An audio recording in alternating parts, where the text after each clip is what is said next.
Assalamualaikum warahmatullahi wabarakatuh. Perkenalkan, nama saya Vivi Indasari, mahasiswa dari Universitas Jambi, dengan dosen agama Muhammad Qadri, SE, MSI.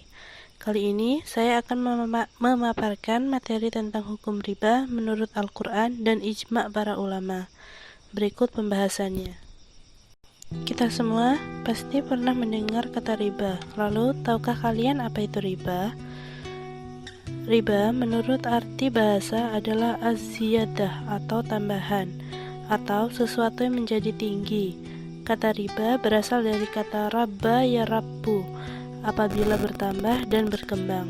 Kata riba memiliki arti kata lebih, tambahan, dan berkembang. Riba dapat terjadi pada 6 jenis barang berikut, yaitu emas, perak, gandum, barli, kurma, dan garam. Namun, di zaman modern ini, riba justru semakin berkembang. Riba dikemas dalam berbagai bentuk, mulai dari kredit bank, kredit leasing, kredit barang, kredit online, kartu kredit, KPR, rentenir, dan masih banyak lagi.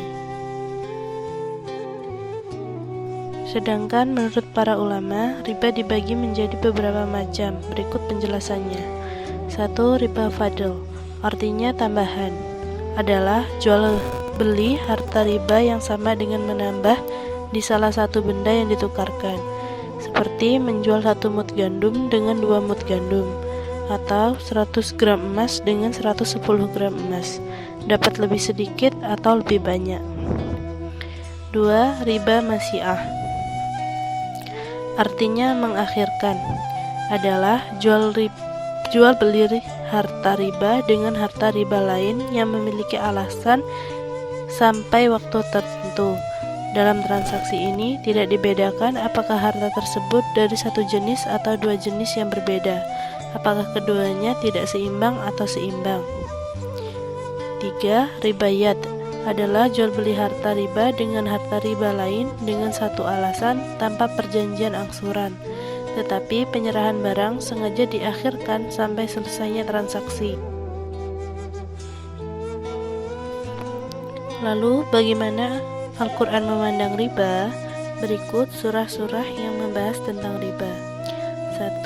An-Nisa ayat 160-161. فبظلم من الذين هادوا حرمنا عليهم طيبات أحلت لهم وبصدهم عن سبيل الله كثيرا وأخذهم الربا وقد نهوا عنه وأكلهم أموال الناس بالباطل وأعتدنا للكافرين منهم عذابا أليما. Artinya, karena kezaliman orang Yahudi dan karena mereka menolak berada di jalan Allah, serta mereka memakai riba padahal sudah dilarang, maka kami haramkan atas mereka berbagai kelezatan yang tadi dihalalkan. Surah Ali Imran ayat 130. يا أيها الذين آمنوا لا تأكلوا الربا أضعافا مضاعفة واتقوا الله لعلكم تفلحون. Artinya, hai orang-orang yang beriman, jangan memakan riba dengan berlipat ganda. Bertakwalah kepada Allah agar kamu memperoleh keberuntungan. Dalam surah Al-Baqarah ayat 273 sampai 280.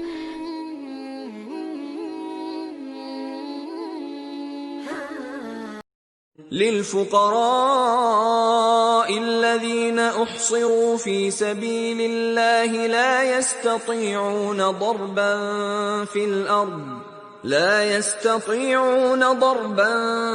في الأرض يحسبهم الجاهل أغنياء من التعفف تعرفهم بسيماهم لا يسألون الناس إلحافا وما تنفقوا من خير فإن الله به عليم الذين ينفقون أموالهم بالليل والنهار سرا وعلانية فلهم أجرهم عند ربهم ولا خوف عليهم ولا هم يحزنون الذين يأكلون الربا لا يقومون إلا كما يقوم الذي يتخبطه الشيطان من المس ذلك بأنهم قالوا إنما البيع مثل الربا وأحل الله البيع وحرم الربا فمن جاءه موعظة من ربه فانتهى فله ما سلف وأمره إلى الله ومن عاد فأولئك أصحاب النار هم فيها خالدون يمحق الله الربا ويربي الصدقات والله لا يحب كل كفار أثيم إن الذين آمنوا وعملوا الصالحات وأقاموا الصلاة وآتوا الزكاة لهم أجرهم عند ربهم ولا خوف عليهم ولا هم يحزنون يا أيها الذين آمنوا اتقوا الله وذروا ما بقي من الربا إن كنتم مؤمنين فإن لم تفعلوا فأذنوا بحرب من الله ورسوله وإن تبتم فلكم رؤوس أموالكم لا تظلمون ولا تظلمون وإن كان ذو عسرة فنظرة إلى ميسرة وأن تصدقوا خير لكم إن كنتم تعلمون. Artinya, orang-orang yang memakan riba tidak dapat berdiri melainkan seperti berdirinya orang yang kemasukan setan, lantaran tekanan penyakit gila. Keadaan mereka yang sedemikian itu adalah disebabkan mereka berkata, sesungguhnya jual beli itu sama dengan riba, padahal Allah telah menghalalkan jual beli dan mengharamkan riba. Orang-orang yang telah sampai kepada mereka larangan dari Tuhan lalu harus berhenti dari mengambil riba, maka baginya apa yang telah diambilnya dahulu sebelum datang larangan dan urusannya terserah kepada Allah. Orang yang kembali mengambil riba, maka orang itu adalah penghuni-penghuni neraka. Mereka kekal di dalamnya. Allah memusnahkan riba dan menyuburkan sedekah. Dan Allah tidak menyukai setiap orang yang tetap dalam kekafiran dan selalu berbuat dosa. Sesungguhnya orang-orang yang beriman mengerjakan amal soleh, mendirikan sembahyang dan menunaikan zakat, mereka mendapat pahala di sisi Tuhan mereka. Tidak ada kekhawatiran terhadap mereka dan tidak mereka bersedih hati. Hai orang-orang yang beriman, bertakwalah kepada Allah dan tinggalkan siksa riba yang belum dipungut jika kamu orang-orang yang beriman. Maka jika kamu tidak mengerjakan sisa riba, maka ketahuilah bahwa Allah Rasul-Nya akan memeranginya. Dan jika kamu bertaubat dari pengambilan riba, maka bagimu pokok hartamu. Kamu tidak menganiaya dan tidak pula dianiaya. Dan jika orang berhutang itu di dalam kesukaran, maka berilah tangguh sampai dia berkelapangan, dan menyedekahkan sebagian atau semua hutang itu lebih baik bagimu jika kamu mengetahui. Dengan demikian, riba dalam Al-Quran yang dilihat dengan karakter sebagai berikut.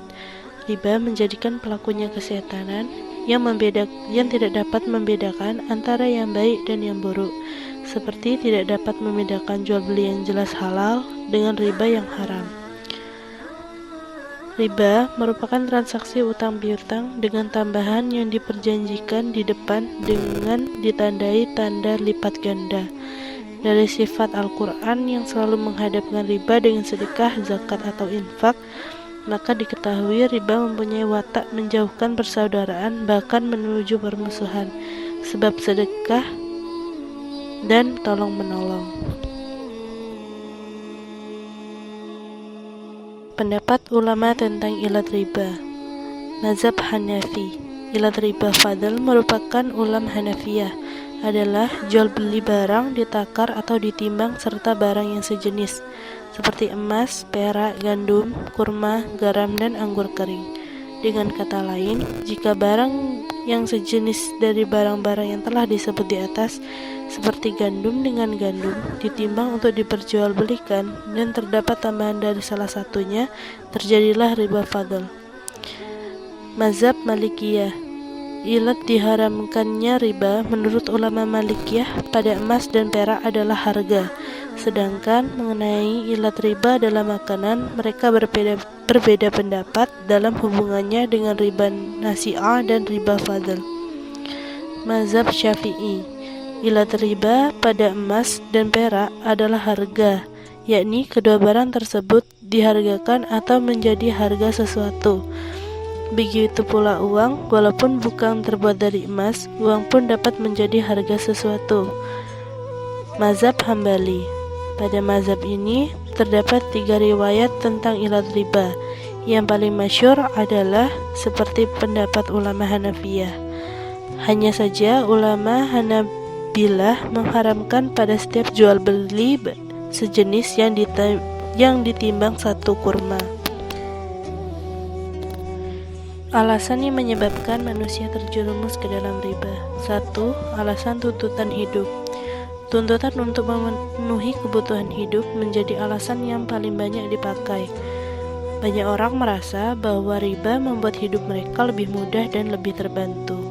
Biasanya orang-orang akan melakukan riba untuk memenuhi kebutuhan sehari-hari, untuk mendapatkan tempat tinggal, mendapatkan kendaraan, ataupun membuka usaha. 2. Alasan mengikuti gaya hidup mewah. Alasan ini semakin sering terjadi di zaman modern ini. Banyak orang ingin hidup mewah dan berfoya-foya, padahal penghasilan yang mereka dapat tak bisa mengikuti gaya hidup mereka. Akhirnya terjerumuslah mereka ke dalam riba. Biasanya orang-orang jenis ini akan menghabiskan uang hasil riba hanya untuk bersenang-senang, mulai dari membeli tas maupun mobil mewah, perhiasan, baju-baju branded, liburan, bahkan hingga berbuat hal-hal maksiat. Kesimpulannya, riba sudah jelas merupakan perbuatan yang dilarang dalam Islam. Sebagai kaum muslimin yang baik, hendaklah kita menjauhkan diri dari perbuatan riba ini. Hiduplah dan bergayalah sesuai kemampuan kita, jangan terlalu memaksakan diri. Dan untuk memenuhi kebutuhan hidup, masih banyak cara halal lain yang bisa kita lakukan. Semoga kita semua dilindungi dari perbuatan riba dan perbuatan zalim lainnya. Amin ya rabbal alamin. Sekian pemaparan dari saya. Bila ada kesalahan, saya mohon maaf. Wassalamualaikum warahmatullahi wabarakatuh.